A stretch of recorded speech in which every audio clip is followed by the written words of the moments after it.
آپ کے صدر صاحب کہاں غائب ہیں کافی عرصے سے؟ جی صدر صاحب کی صحت ٹھیک نہیں ہے.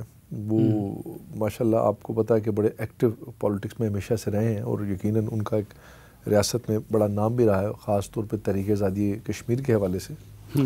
لیکن ابھی چونکہ ان کی صحت کافی عرصے سے خراب ہے، اور جب میرا حلف تھا تو اس وقت وہ صحت کی خرابی کی وجہ سے نہیں آ سکے، تو ابھی انہوں نے پھر چھٹی لی ہوئی، اور اسپیکر صاحب جو ہیں ہمارے وہ اس وقت پریزیڈنٹ کی ذمہ داریاں نبھا رہے ہیں. اچھا، اس وقت ایکٹنگ گورنر پرائم منسٹر جو پریزیڈنٹ جو ہے وہ ہمارے اسپیکر صاحب ہیں.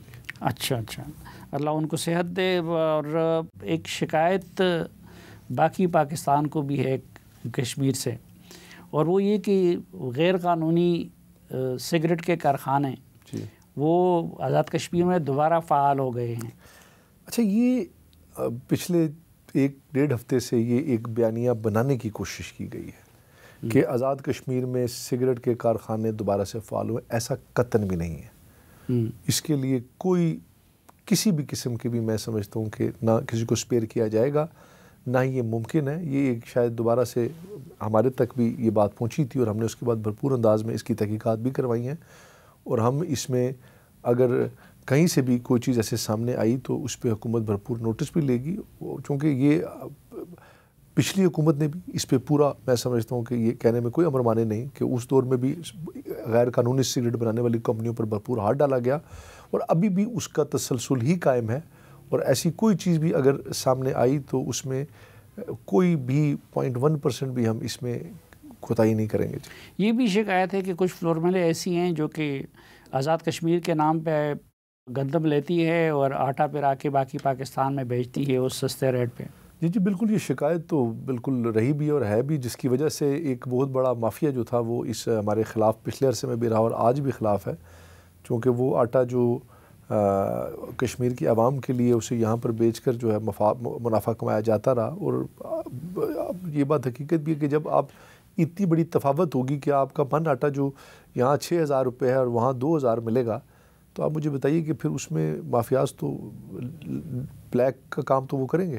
چونکہ اتنا بڑا ریٹ کا ڈفرنس جو ہے یہ ایک جوازیت بھی ہے ایک طرح سے. چونکہ ہماری تو سچی بات ہے کہ ہم نے ایکشن کمیٹی سے بھی یہ گزارش اس وقت بھی کی تھی کہ جو آٹا ہے سبسیڈائز، اس کو ٹارگیٹڈ سبسڈی تک دیا جائے تو پھر تو یہ کنٹرول کیا جا سکتا ہے. جب آپ اس کو ٹارگیٹ کے بجائے پورے کشمیر کی عوام کے لیے دیں گے تو پھر اس میں بلیک ہونا اور آٹو مافیاز کا اس کو روکنا آسان نہیں ہوگا.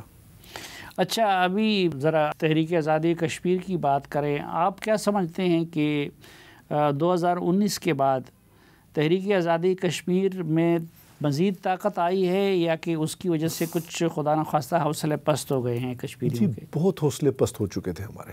5 اگست کے بعد کشمیریوں کے اندر ایک مایوسی پھیل گئی تھی. اس کی وجہ یہ تھی کہ کشمیر کا، میں نے آپ سے پہلے کہا نا کہ پاکستان کے ساتھ ایک بڑا محبت کا رشتہ ہے، اور جب صرف آپٹکس پہ صرف وہ 1 منٹ کی خاموشی تک اس کو محدود کر دیا گیا تو لوگوں کے اندر ایک بے چینی پھیلی.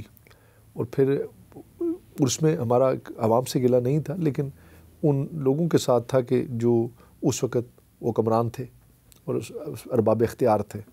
لیکن اللہ کا شکر ہے کہ ایک بار پھر دوبارہ سے یہ جو ہمارا مارکہ حق کے بعد دوبارہ کشمیر کا ایشو دنیا کے سامنے ہائی لائٹ ہوا. اور میں یہ سمجھتا ہوں کہ یہ وہ ہزاروں لاکھوں قربانیاں ہیں جو کشمیریوں نے دی ہیں کہ ایک بار جو مسئلہ کہیں نہ کہیں پس پشت چلا گیا تھا وہ آج پھر دنیا کے سامنے پھر ابھر کر سامنے آیا. اور میں اس میں یہ کہنا چاہوں گا کہ آج جب ایک پھر موقع ہمیں ملا ہے اس مسئلے کو دنیا کے سامنے زندہ کرنے کا، ہمیں یہ موقع ضائع نہیں کرنا چاہیے. چونکہ کشمیریوں کی جو قربانیاں ہیں یہ انہوں نے اپنی خون سے دی ہوئی ہیں، اور انہیں کسی بھی صورت میں جو ہے نا اگر رائگاں کرنے کی کوشش کی گئی تو وہ اس کا خمیازہ اس پورے نظام کو بھگتنا پڑ سکتا ہے. چونکہ آپ دیکھ لیجئے کہ پاکستان اور ہندوستان کے درمیان سب سے بڑا تنازع ہی یہی تھا.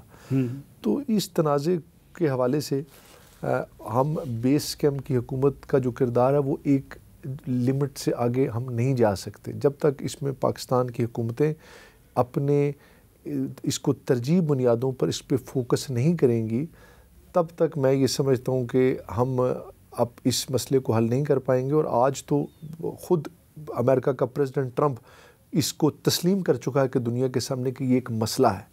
تو میرے خیال میں یہ ایک موقع بھی اپرچونٹی بھی ہے جس سے ہمیں فائدہ اٹھانا چاہیے کشمیر۔ آپ کیا سمجھتے ہیں کہ موجودہ وفاقی حکومت وہ کشمیریوں کی صحیح نمائندگی کر رہی ہے اور اس اپرچونٹی سے صحیح فائدہ اٹھا رہی ہے؟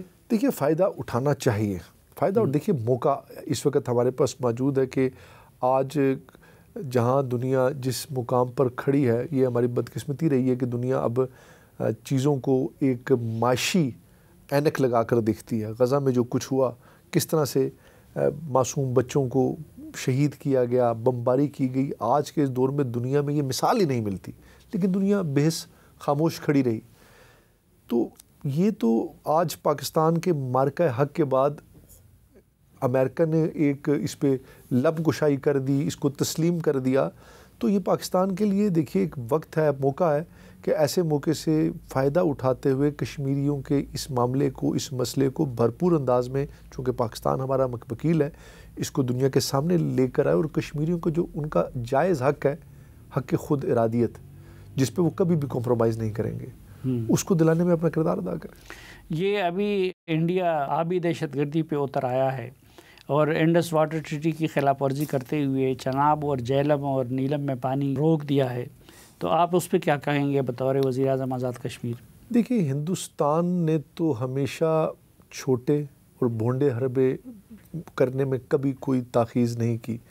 آپ یہ دیکھیے کہ آج اس طرح کی آبی دہشت گردی کرنا آج کے اس دور میں، اور اپنے پڑوسی ملک کے ساتھ جو کہ اس کے ساتھ جڑا ہوا ہے، وہاں کے پانی کو روکنا، میرے خیال میں یہ ہندوستان کا اصل چہرہ ہے جسے دنیا دیکھ رہی ہے، اور میں یہ سمجھتا ہوں کہ آج وہ کچھ بھی کر لیں، ان کا جو چہرہ ہے، جو ایک سیکولرزم کا ایک انہوں نے لبادہ اوڑھا تھا، وہ آج دنیا کے سامنے بے نقاب ہو چکا ہے، اور کشمیری ہندوستان کے ان ہتھ کنڈوں سے کبھی بھی نہ گھبرائیں گے، نہ ڈریں گے، بلکہ وہ ہمیشہ انشاءاللہ ان کے سامنے سیسا پلائی ہوئی دیوار کی طرح ان کے سامنے کھڑے رہیں گے۔ آپ نے دیکھا کہ ابھی جب یہ مارکہ حق ہوا تو ایل او سی کے اوپر کس طرح ہندوستان نے حملہ کیا، لیکن آپ نے دیکھا کہ ایسے موقع پر جہاں پاکستانیوں کے حوصلے پست نہیں ہوئے، وہاں کشمیری عوام بھی اسی طرح ڈٹے رہے، کھڑے رہے اور موجود رہے، حالانکہ اتنی اس حالات کے اندر ان جگہوں پہ رہنا ممکن نہیں تھا، لیکن وہاں لوگوں نے ہجرت نہیں کی اور وہاں پر رہ کر مقابلہ کیا۔ تو آبی دہشت گردی ہو یا کوئی بھی دہشت گردی ہو، کشمیریوں کے حوصلے کبھی پست نہیں ہوں گے۔ اچھا، آپ کا کیا خیال ہے آزاد کشمیر میں الیکشن وقت پہ ہو جائیں گے؟ جی، ہماری تو یہ پوری کوشش ہے اور یہ ٹارگٹ ہے کہ آزاد کشمیر میں فری اینڈ فیئر الیکشن وقت پہ کرائے جائیں، جو اس کا وقت بنتا ہے، اور اس میں نہ جلدی کی جائے نہ تاخیر ہو۔ تو پھر الیکشن کمیشن کو کیوں مکمل نہیں کیا جا رہا؟ جی، الیکشن کمیشن مکمل انشاءاللہ آئندہ چند دنوں میں ہو جائے گا۔ پچھلی جو ہماری حکومت تھی ان میں کچھ شاید کنسنسس نہیں بن سکا۔ میں نے اس وقت جو وہاں کے اپوزیشن لیڈر ہیں ان کے ساتھ پچھلے ہفتے ہمارا رابطہ ہوا ہے، ہم دونوں نے 1 ہفتے کا وقت مانگا ہے، اور انشاءاللہ 1 دن میں ہم مل کر بیٹھ کر الیکشن کمیشنر کے لیے نام بھیج دیں گے۔ جی